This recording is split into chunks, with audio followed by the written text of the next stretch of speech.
It's very windy. Everything we wanted, really. It's supposed to be blowing about 12 miles an hour, rising to 14 with 14 to 16 gusts. I haven't looked at an update in the last couple of hours. I have been yabbing away with people down here. There's a guy over there that's got a beautiful old boat, and he's coming out now as well.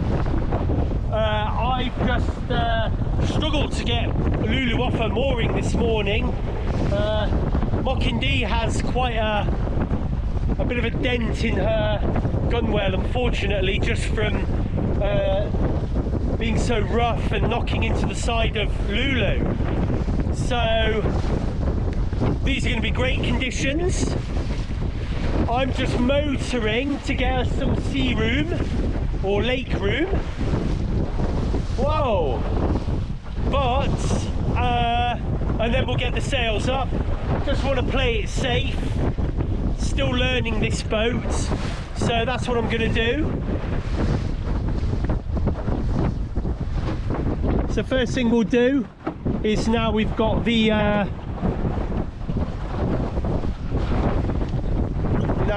sea room, is let's get the centreboard down. And the next job is to get the rudder in. I haven't even got the rudder in because we were anchored quite shallow. I'm not going to lie, it was hard to anchor just off the slipway there. It took me about 20 minutes to just set the anchor and then be able to bring the boat back so I could step off the boat. But you know, I did it. Wow, look at this.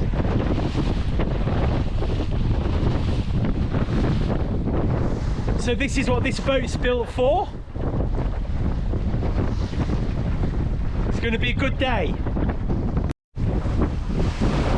One bad piece of news, unfortunately, is I broke my tiller extension. I literally dropped it on the floor and the handle just snapped off. So, you know what, I was looking at that and thinking how weak it was.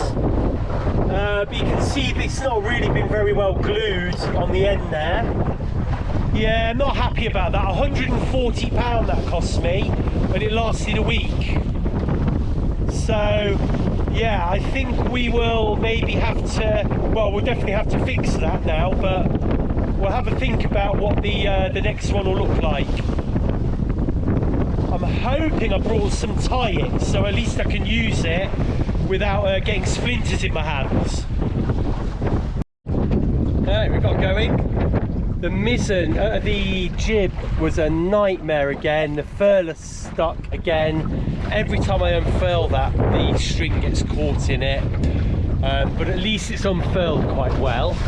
Although the shrouds are super loose. There's something got to be done about that. And there's my friend there.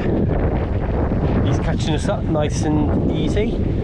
We need to get the main up, but I'm a little bit concerned that we might not. I'm a bit concerned there's too much wind for the main. I think there's no. Basically, we'll just try and be done with it. So that's my next job, just giving us some sea room here to try and get the main up. Sailing under jib and mizzen only is quite nice, but you're very slow, as you can tell.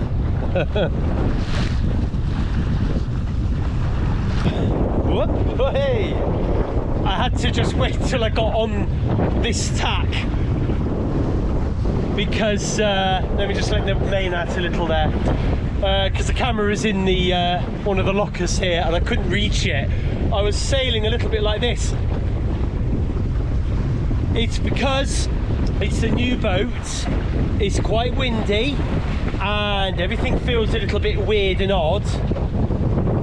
Of course, when a big boat starts to lean, it's a different feeling to the mirror, but it all happens so slowly that it's yeah, it's great. I'm trying to point her as much into the wind as I can, and I am pointing a lot better than the other boat over there, but his boat, he said, is terrible. It's a really old boat, not built for pointing. It's not even got a centerboard, so you know. So we're gonna just do a few ups and downs here, get some confidence, and then I'm gonna get some cameras in elsewhere, and then we're gonna go for a sail. I'm trying to beat all the way down the lake today if possible. We'll see.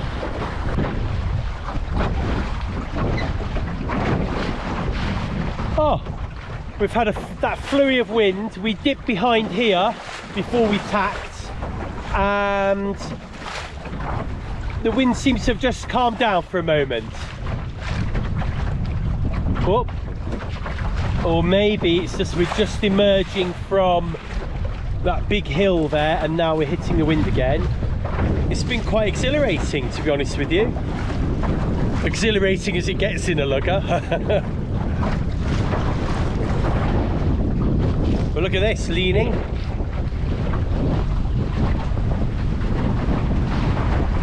Heeling, should I say, not leaning.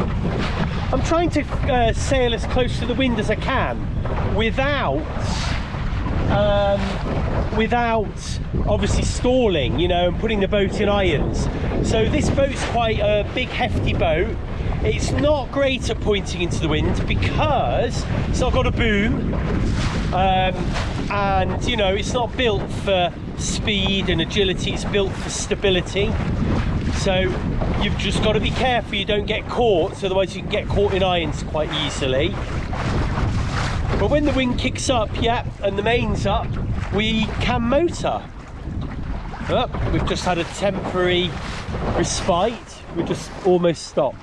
So there's a Boise. You know, we were pointing quite well up the lake then. I think the wind is a little bit more westerly than southerly. So it's coming across the lake a little bit more, which is why you always point, or you feel like you're pointing better on this tack, like on going easterly. I'm sure my shrouds need to be tighter than that. And that must have something to do with the sail performance. This one you can see is quite tight. Oh, there's a gust of wind. All in all, every minute that goes by, I'm feeling more and more confident. The fear factor goes down and the enjoyment factor goes up. So you can see we can point a lot better this tack. We're almost pointing towards the Bala sailing, the Bala camping down there. And we're right by the White House there, past the Red House down there. But it's taken a little bit of time. Normally in the mirror, it would take me, I don't know, between about 50 to 60 minutes. We've been, I think we've been about half an hour. And we're probably, I don't know, that's where we come from. That's where we're going. We're about halfway, I'd say, maybe not quite. It's quite breezy, it's getting a little bit gusty. And as soon as you come out from behind this hill here, yeah, things heat up a little bit. Been getting a few waves over the bow at one stage, although the waves have calmed down a tickle now. Yeah, all good though. We got a little friend over there. Hello. Been merrily sailing together actually for the last few minutes. Very different boats. And one minute he's going a little bit quicker than me, and the next minute I'm going a bit quicker than him. So yeah. Solway Dory, beautiful little boat, that little nice little boat. It's reefed it around the main. Pretty cool, steers it with an oar, look at that. Now we're going a bit quicker than him now. I bet if he unreefed that sail a little bit, he'd be flying. There's another really interesting boat.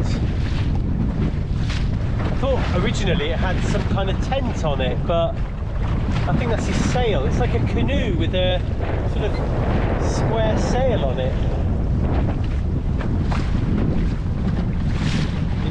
we'll try and get a closer picture. Everyone's got GoPros, I've noticed. He's got a nice GoPro on there as well. We need to get the 360 cam out. I brought it with me. We'll do that, I think. There he goes. He's merrily on his way. We're nearly at Bala Camping now. I'm going to check the time and we'll see if we press on or not. When we get into sort of this third of the lake, the wind, I've noticed the jib is almost backing at times. It's really crazy, the wind here sometimes. It's like it's coming down this way and swirling around. It's really crazy. I don't think I'll ever work out the wind at Lake Bala. But so far, I'm having a really nice time. Very different to the Mirror. But yeah, this boat's lovely. I'm starting to fall in love with her. A little bit. A lot. A nice little ketch rigged boat. Looks like that. Hi. Should be the standoff vessel, but there we go. Oh, he's standing off now. Oh, please don't tack. Got some very interesting boats on here today. We're going to just point into the wind a little bit more and say goodbye. So we're pointing quite hard up the lake now. We're sort of southeast almost at times. The wind is changing. Yeah, it is changing, and I think the wind gets a little bit nicer down this south part of the lake, because if you look, there's a lot less going on in the hills there. Oh. And anyway, there's Bala Camping. That's actually the south side of it. Oh. Hey, we're just having a little heel.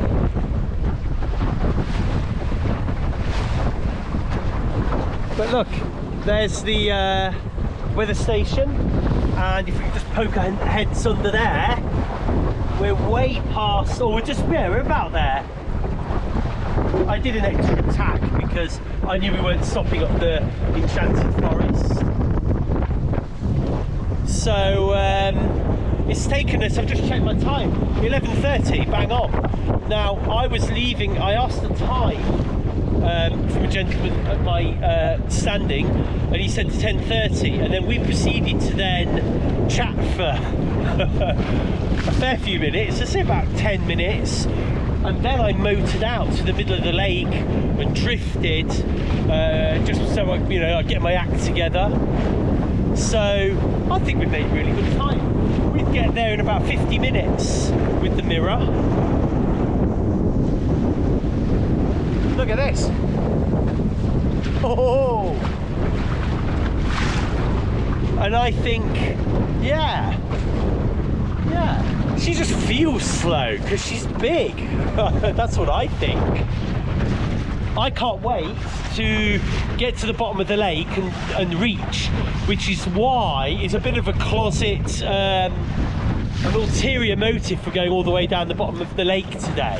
And that is, I want to reach all the way back in this boat, because I think the Draskums reach really well, and that'll be a real treat. First glimpse of the train, and if you can see her in the distance there, such a beautiful little train. I've still never been on it. I've got to go on it. It's a little bit awkward either end. You've got it when you've got a little one. There's not much to do at either end, and there's a little bit of a turnaround time. So, I think that's what's put us off a little bit. Otherwise, we would have been on it by now. Such a charming little thing. Proper little steam choo-choo train. There's Langower Station, which is where the train stops at. You can see we're making decent headway. We've been doing 4.5, 5, sometimes 5.5 miles an hour. So I need to get like an average speed checker. We've just lost the wind. You can see, because we were actually pulling away from the yellow boat there, but as the wind dropped, the lighter boats will obviously benefit more from that. So I think it's because the wind's coming from directly over that hill with all the trees. So we've just snuck behind now this little hillock with all those trees, and when we come round the side of it, we'll probably pick up another breeze again. So let's see if that happens. So here we go, look, we're just starting to come round where this wind would come from, and look at this, there's a gust and we're picking up the wind again.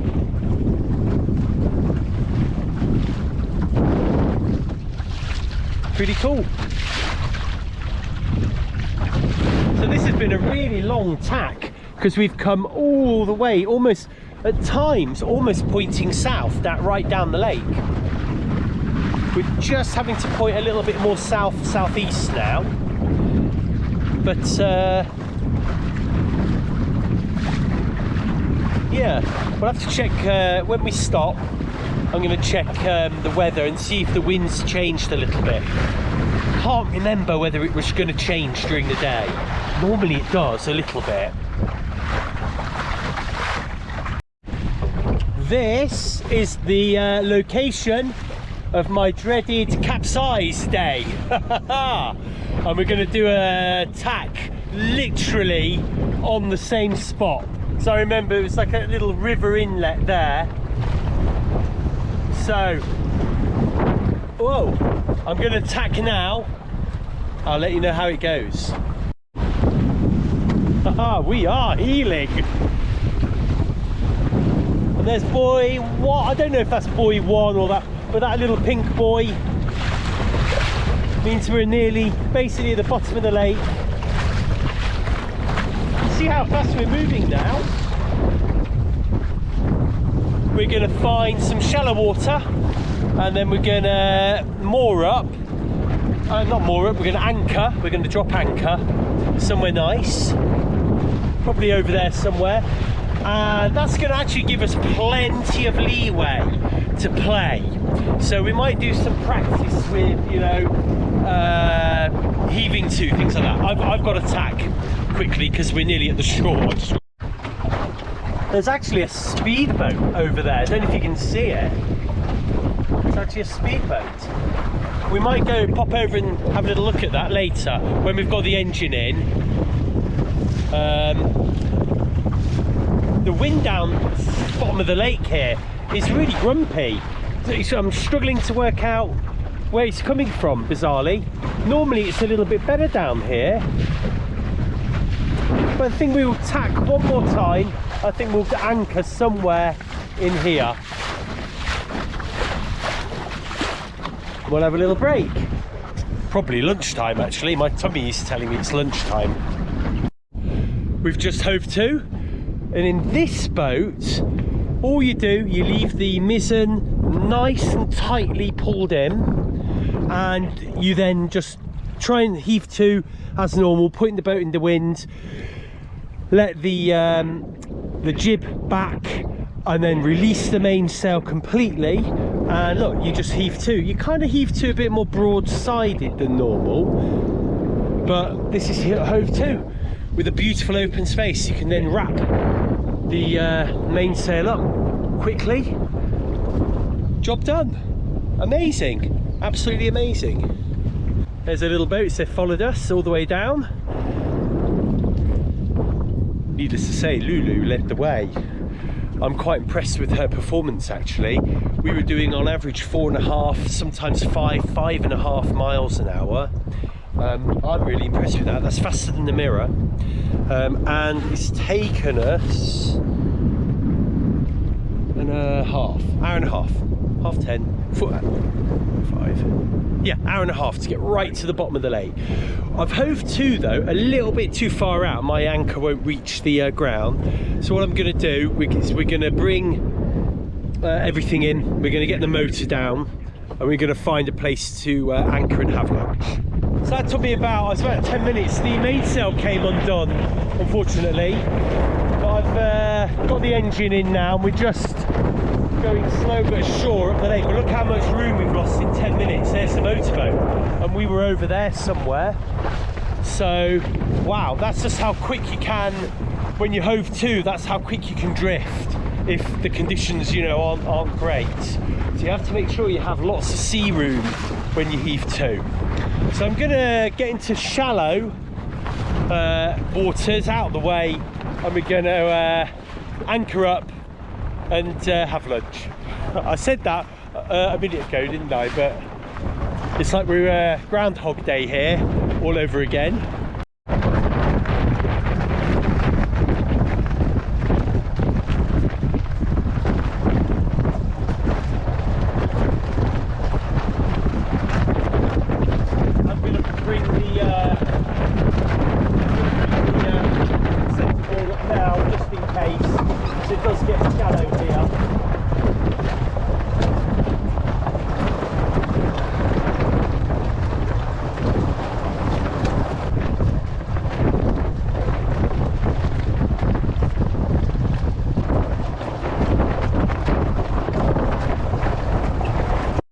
Sunshine! Oh, at last!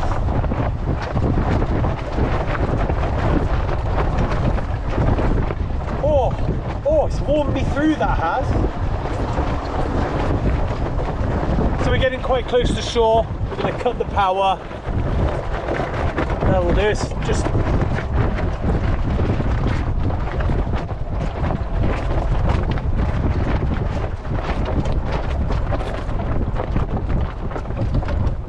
a little bit more.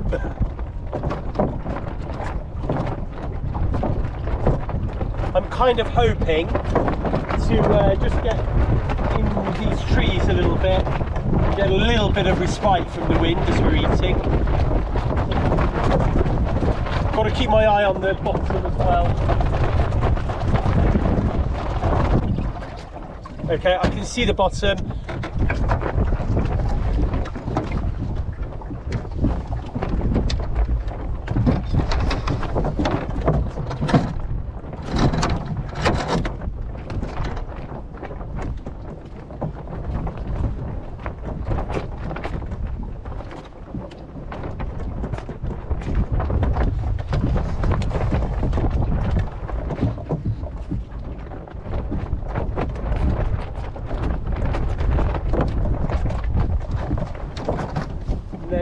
Just see the anchor. You may be able to see that from there, I don't know. Well, let's bring the camera forward. There you go, the anchor's just paying out. There's a little, there we go. The more road, the more chain on the bottom, the better. We are drifting this way a little bit, actually. We just want to be very mindful of this this fence. As you can probably tell from the camera, we're close enough to these trees now. We're getting quite a little lull of or break from the wind here, which was exactly my plan. So we just got to keep our eye on this. You know, when you're on a lake and when you're so close to the shore, you don't really need to take bearings and then check your bearings every 5 minutes.